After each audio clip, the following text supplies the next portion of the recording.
Donnez-moi de bons cuisiniers, je vous ferai de bons traités, promettait jadis le diplomate français Talleyrand à Napoléon. Nous allons parler ce soir de ceux que l'on appelle les chefs des chefs. Vous ne les voyez jamais et pour cause, ils préparent les dîners des grands de ce monde, loin des caméras, loin des émissions de télé-réalité qui font la part belle ces derniers mois, ces dernières années même à la cuisine. Et deux grands témoins ce soir avec nous pour témoigner. Christian Roudeau, bienvenue à vous. Vous êtes journaliste, écrivain et co-auteur du livre Chef des chefs, Élysée, Kremlin, Maison-Blanche, enquête dans les cuisines du pouvoir. Avec nous également Jérôme Rigaud, en direct de Kiev. Merci d'être avec nous. Vous avez été le chef cuisinier du Kremlin, c'est-à-dire du président russe, au palais.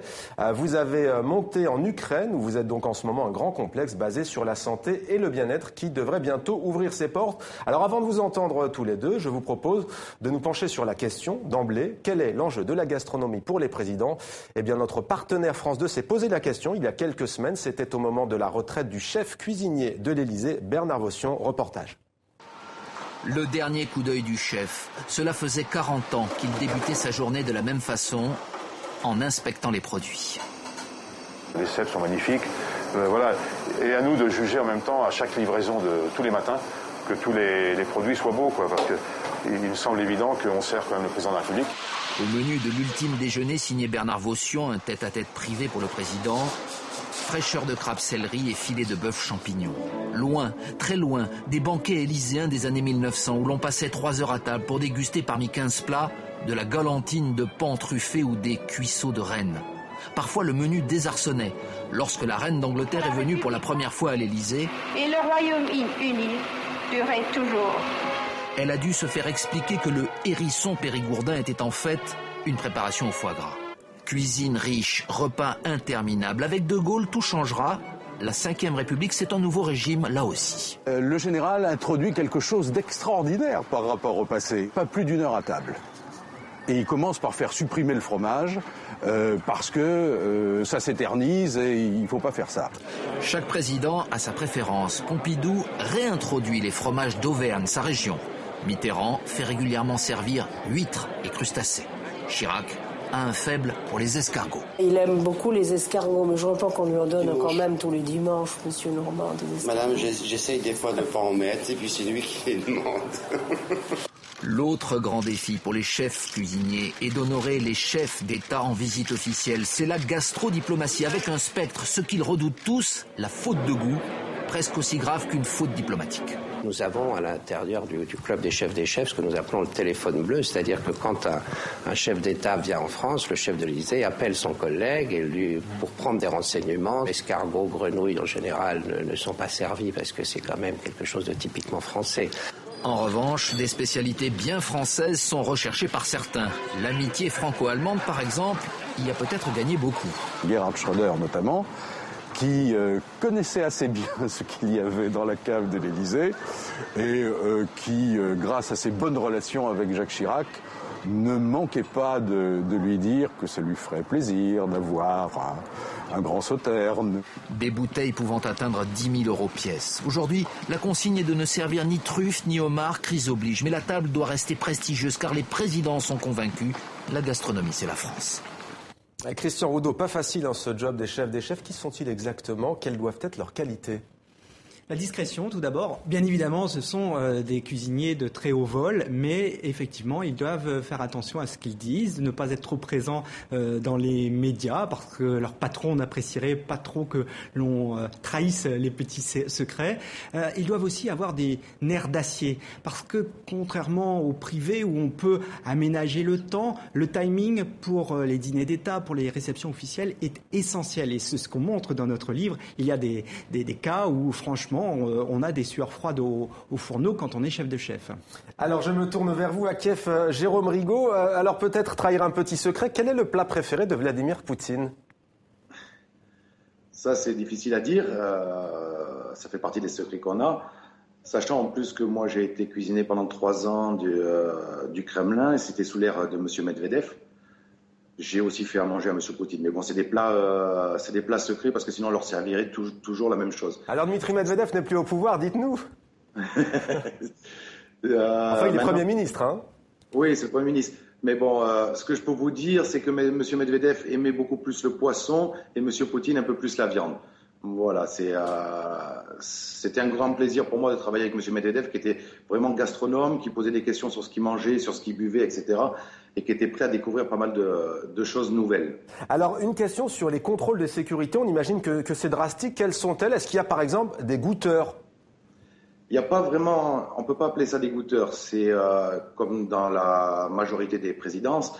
Tous les produits sont passés en laboratoire, en analyse, pour savoir un peu le taux de nitrate, etc., qu'il y a à l'intérieur, pour pouvoir faire le banquet. Mais ce n'est pas vraiment des goûteurs. Les goûteurs, le premier goûteur, en fait, est le chef de cuisine.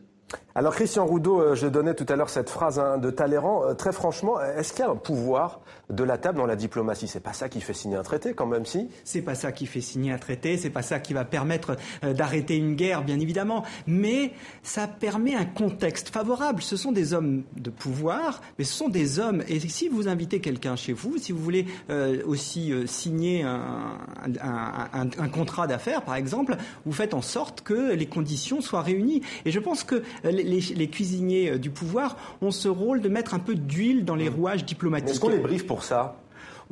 Est-ce qu'on les briefe? Non, c'est pas leur mission essentielle. Après, c'est le protocole qui rentre en ligne de compte. Mais pour vous donner un seul exemple, aux États-Unis, le département d'État a mis sur pied une unité de culinary diplomacy. C'est la gastrodiplomatie. Ça veut bien dire qu'ils y croient. Ce que l'on montre avec Gilles Bragard dans ce livre, c'est par exemple que Nicolas Sarkozy, qui avait fait supprimer le fromage des menus élyséens, à chaque fois qu'il accueillait Angela Merkel, il disait « N'oubliez pas le fromage pour Angela ». Ce qui montre bien que les hommes de pouvoir eux-mêmes y croient.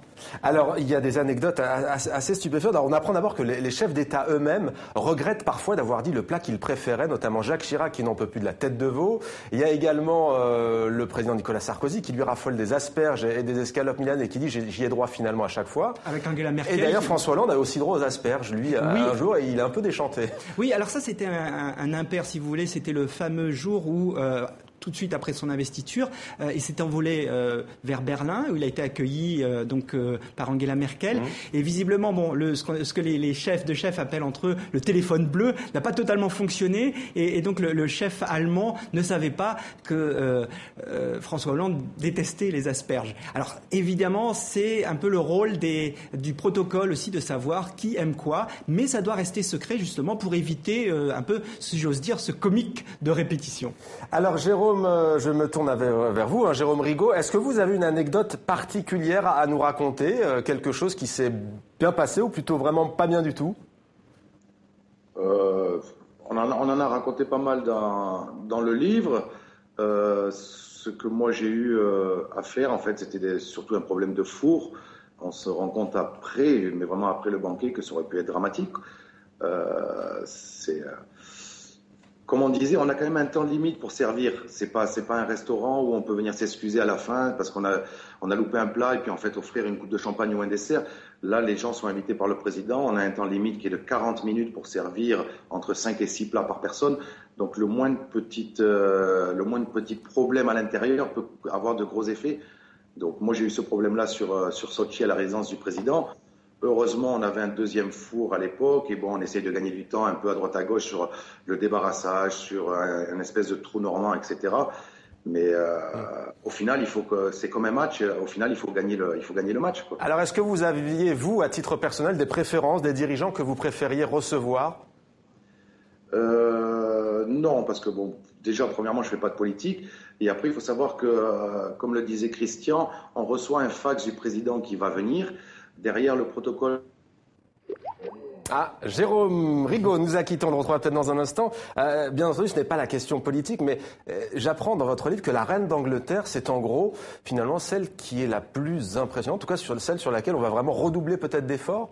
Oui, alors bien évidemment, tous les hommes d'État sont égaux devant la cuisine, si j'ose dire, mais il y en a qui sont plus que d'autres, et la reine d'Angleterre, effectivement, ça revient constamment dans les témoignages que nous avons recueillis avec Gilles Bragard, c'est qu'ils veulent impressionner la reine. Pourquoi? Parce qu'il y a plus plus de 60 ans de règne parce que elle fait partie du mythe. Et on raconte cette anecdote que je trouve assez succulente de Bernadette Chirac et de Jacques Chirac qui, avant le dîner pour le centenaire de l'entente cordiale, décident de faire une sorte de répétition générale. Et vous avez un peu cette scène que je trouve assez drôle de Bernadette Chirac qui joue le rôle de la reine d'Angleterre et Jacques Chirac qui joue le rôle de Philippe d'Édimbourg. Et très vite, puisque vous parliez de Bernadette Chirac, l'ex-première dame de France, il n'y a pas de femme chef des chefs. C'est elle qui s'y est Elle n'en veut pas, pourquoi ?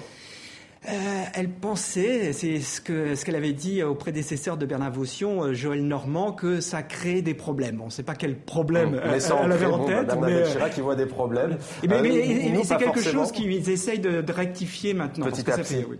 Jérôme Rigaud, est-ce qu'il y a des consignes en fonction des invités ou je dirais de l'objet de la rencontre ? On sait que la Russie est une place forte de la diplomatie mondiale. Est-ce que vous avez des consignes particulières ?